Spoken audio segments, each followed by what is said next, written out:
The twin girls were already asleep when Nora first heard their father's voice through the thin cabin wall. It was not loud. It was cold. "You'll earn your keep or you'll leave without a coat." She pressed her hand over her mouth to keep from making a sound. But that was later. 3 days later. The moment when she realized what kind of man had bought her contract. But it started before that. Started with her standing on an auction block in front of a crowd that barely looked at her face. Nora Finch stood on the wooden platform in the center of Cutter's Bend, Montana Territory, May 1883, her hands folded tight in front of her worn gray dress. The auctioneer's voice droned on beside her. 1 year of labor. Indentured contract signed legal in Denver. Debt owed. $200 to the Continental Bank. Healthy. Literate. No family to claim her. She kept her eyes down. She had learned that was safer. Around her, men studied her like livestock. Some leaned against posts. Others spat tobacco into the dirt. A few looked bored. Then she heard his voice. 200. It cut through the noise sharp and final. The crowd turned. Nora lifted her eyes. He stood at the back, tall and broad-shouldered. Black hat pulled low, his jaw set like iron. His face was hard angles and no softness. His eyes, dark and unreadable, swept over her once and then away, as if she were already dismissed. "Sold to Clayton Hargrave," the auctioneer called. The crowd murmured. Someone muttered, "Poor girl." Another said, "Better her than me." Nora's stomach dropped. Clayton Hargrave walked forward and signed the papers without looking at her. When he finally spoke, his voice was flat. "Get in the wagon." She climbed into the back. He did not help her. They rode in silence. The land stretched wide and brutal around them, endless plains beneath a pale sky. His ranch appeared after an hour. A large cabin, barns, corrals, cattle grazing in the distance. It looked prosperous. It looked lonely. He stopped the wagon and pointed toward the cabin. Inside. She followed him through the door. The cabin was clean but cold. No curtains. No warmth. A table. A stove. 2 small beds against the far wall. And in those beds, 2 little girls. They could not have been more than 5 years old. Identical. Dark curls. Thin faces. They sat up slowly when the door opened. Their eyes, wide and uncertain, fixed on Nora. "This is Nora Finch," Clayton said without looking at them. "She'll keep house and mind you while I work. You do what she says." The girls said nothing. He turned to Nora. "They don't talk much. Don't spoil them. Don't let them run wild. I expect meals on time, and this place kept proper." "Yes, sir," Nora said quietly. He left without another word. The door closed behind him. Nora stood alone with the 2 little girls staring at her. She knelt slowly, so she was at their level. "Hello," she said gently. "What are your names?" The girls looked at each other. The one on the left whispered, "I'm Rose." The other, barely audible, said, "Lily." Nora smiled softly. "Those are beautiful names." For the first time, the fear in their faces eased just a little. That night, Nora cooked supper from the supplies in the pantry. Clayton ate in silence. The girls sat stiff and small at the table. When Lily reached for a biscuit, Clayton's voice stopped her cold. "Wait until you're told." Lily froze. Nora's heart twisted. After supper, Clayton went outside. The girls helped Nora clear the table without being asked. They moved like ghosts. Later, she tucked them into bed. Rose looked up at her with solemn eyes. "Are you going to leave too?" Nora's throat tightened. "No, sweetheart. I'm staying." Lily whispered. "Mama left." Nora's chest ached. She smoothed the blanket over them. "I'm here now." 3 days passed. Clayton spoke only to give orders. The girls stayed quiet. But Nora noticed things. The way they flinched at loud sounds. The way they never asked for anything. The way they watched her like they were waiting for her to disappear. On the 3rd night, she heard his voice through the wall. "You'll earn your keep or you'll leave without a coat." She realized then what she had stepped into. This was not just loneliness. This was something colder. The next morning, Rose spilled milk at breakfast. The glass tipped and spread across the table. Rose's face went white. "I'm sorry," she whispered, trembling. "I'm sorry, Papa," Clayton stood. Nora moved without thinking. She stepped between them. "It was an accident," she said firmly. His eyes locked on hers. For a long moment, neither spoke. Then he turned and walked out. Rose burst into tears. Nora pulled her close. "You're all right," she whispered. "You're safe." But as she held the shaking child, Nora understood the truth. She had been sold to the cruelest cowboy in the territory, and somehow, she would have to find a way to protect his daughters from him. The days that followed were careful and quiet. Nora learned to read Clayton Hargrave's moods by the weight of his boots on the porch. Heavy meant anger. Slow meant exhaustion. Silent meant something worse, emptiness. She kept the cabin spotless. Mills appeared on time. The girls stayed out of his way. But in the spaces between his presence, Nora gave them something they had not known in a long time. Softness. She taught them to knead bread, their small hands pressing dough while flour dusted their noses. She sang while she worked, old hymns her mother had taught her. She let them pick wildflowers and put them in a jar on the table. And slowly, the girls began to bloom. Rose started asking questions. Lily smiled more. One afternoon, while Clayton worked the far pasture, Nora sat with them on the porch steps. "Tell us a story," Rose said. Nora thought for a moment. Then she told them about a kingdom where two princesses were brave and kind, and no one could ever make them afraid again. Lily leaned against her shoulder. "Are we the princesses?" "You are," Nora said. Rose looked up at her seriously. "Are you the queen?" Nora's heart caught. "I'm just me." Rose shook her head. "You're our mama." The word hung in the air. Nora's eyes filled with tears. She pulled them both close. "If you want me to be," she whispered, "then I am." That evening, when Clayton came in for supper, he stopped in the doorway. The cabin had changed. Wildflowers sat on the table. The smell of fresh bread filled the air. The girls were laughing, actually laughing, as they set out plates.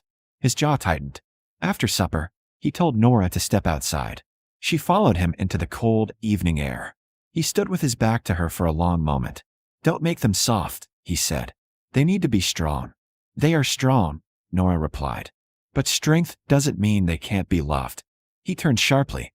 Their mother loved them. And she left anyway. The words were bitter. Raw. Nora understood then. This was not cruelty for cruelty's sake. This was a man who had been broken and decided never to feel again. "I'm not her," Nora said quietly. "You don't know what you are," he shot back. "You're here because you owed a debt. Don't pretend it's more." The words stung. But Nora held his gaze. "You're right. I owed a debt. But those girls don't owe you their fear." He looked at her for a long moment. Then he walked away. Weeks passed. The tension between them remained, but something else grew too. Nora noticed how Clayton always checked the girls' blankets at night when he thought no one was watching. How he brought home extra sugar from town without explanation. How his voice softened, just slightly, when Rose showed him a drawing she had made. One evening, a storm rolled in fast and violent. Thunder shook the cabin. Lightning split the sky. Lily cried out in fear. Clayton reached her first. He knelt and pulled her into his arms. Awkward, uncertain, but there. "You're all right," he murmured. "It's just noise." Nora watched from across the room. For the first time, she saw something other than coldness in his face. She saw a father who did not know how to be one. Later, after the girls were asleep, Nora found him standing on the porch in the rain. "You love them," she said. He did not turn. "Love doesn't keep people." "No," she agreed. "But it's still worth giving." He looked at her then. Really looked at her. "Why do you stay?" he asked. "Your contract's almost up. You could leave." Nora stepped closer. "Because they call me Mama. And I meant it when I said yes." Something shifted in his expression. "You're not what I expected," he said quietly. "Neither are you," she replied. The next week, Rose fell ill.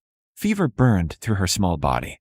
Nora stayed awake for 2 nights, pressing cool cloths to her forehead, whispering prayers. Clayton did not leave either. He sat across the room, still and silent, his hands gripping his knees. When the fever finally broke, Rose opened her eyes and whispered, "Mama?" Nora's tears fell freely. "I'm here." "Sweetheart." Clayton stood abruptly and walked outside. Nora found him an hour later, leaning against the barn, his face buried in his hands. "I thought I'd lose her," he said hoarsely. "You didn't," Nora said. He looked at her with something raw and unguarded. "I don't know how to do this." "Do what?" "Be what they need." Nora stepped closer. "You already are. You just have to stop being afraid of it." For the first time, Clayton Hargrave's walls cracked. And through the opening, Nora saw the man he could be. Spring arrived with wildflowers blanketing the Montana plains. The contract that had bound Nora to Clayton Hargrave's ranch expired on a Tuesday morning. He placed the signed release papers on the table without a word. Nora stared at them. 1 year had passed. She was free to go. But when she looked at Rose and Lily playing outside, their laughter carried by the wind, she knew the truth. She had stopped being a servant months ago. She had become something else entirely. You staying or leaving? Clayton asked. His voice was still rough, but the edge had softened. She met his eyes. That depends. On what? On whether you're asking me to stay as a housekeeper, she said carefully, or as something more. He was quiet for a long moment. Then he pulled a small wooden box from his pocket and set it on the table. Inside was a simple gold ring. I'm asking you to stay as my wife, he said. If you'll have a man who's been a fool. Nora's breath caught. You're asking me to marry you? I am. He stepped closer. I don't have pretty words. I'm not good at this. But those girls, they're whole again because of you. And I. He stopped, searching for words. I'm whole again too. Tears filled Nora's eyes. Yes. That summer, they were married in the small church in Cutter's Bend. Rose and Lily stood beside Nora in matching dresses she had sewn herself. When the Reverend pronounced them husband and wife, the girls cheered. Clayton kissed her gently, and for the first time since she had met him, he smiled. A real smile. The town that had once whispered about the poor girl sold to Clayton Hargrave now watched in amazement. The cruelest cowboy in the territory had become something else. A father, a husband, a man learning how to love again. That evening, as the sun set over the plains, Nora stood on the porch with Clayton beside her. Rose and Lily played in the yard, chasing fireflies. Do you regret it? Clayton asked quietly, standing on that auction block. Nora leaned against him. No, because it brought me here. He slipped his arm around her waist. I thought buying your contract was just a transaction, he admitted. I thought I needed someone to keep house. I didn't know I needed you. She turned to face him. You were cruel when I arrived. He agreed. I was angry at the world, angry at myself. I thought if I stayed hard, I wouldn't hurt anymore. And now I know that feeling something, even when it hurts, is better than feeling nothing at all. Rose ran up to them, breathless. Mama, look. She held up a firefly cup gently in her hands. Nora knelt. Make a wish and let it go. Rose closed her eyes, whispered something, and opened her hands. The firefly rose into the darkening sky. What did you wish for? Clayton asked. Rose looked between Nora and her father. I wished we'd stay together forever. Lily ran up and wrapped her arms around Nora's legs. We will, won't we, Mama? Nora's throat tightened. She looked up at Clayton. He knelt beside them and pulled all three into his arms, awkward and tender and real. We will, he promised.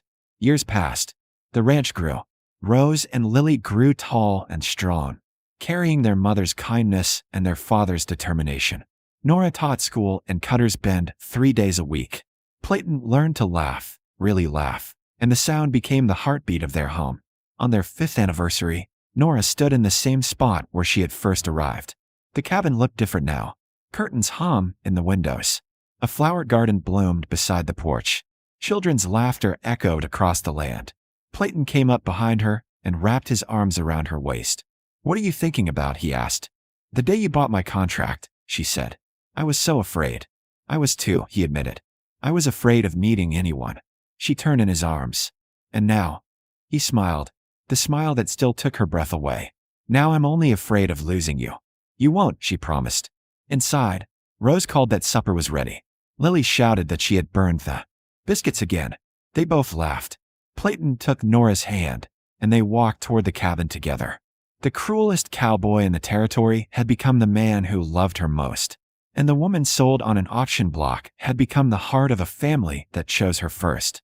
In the end, it was not cruelty that defined Clayton Hargrave. It was the courage to let love in when he thought he had lost it forever. And it was not a debt that brought Nora Finch to Montana. It was destiny dressed as hardship, leading her exactly where she was meant to be.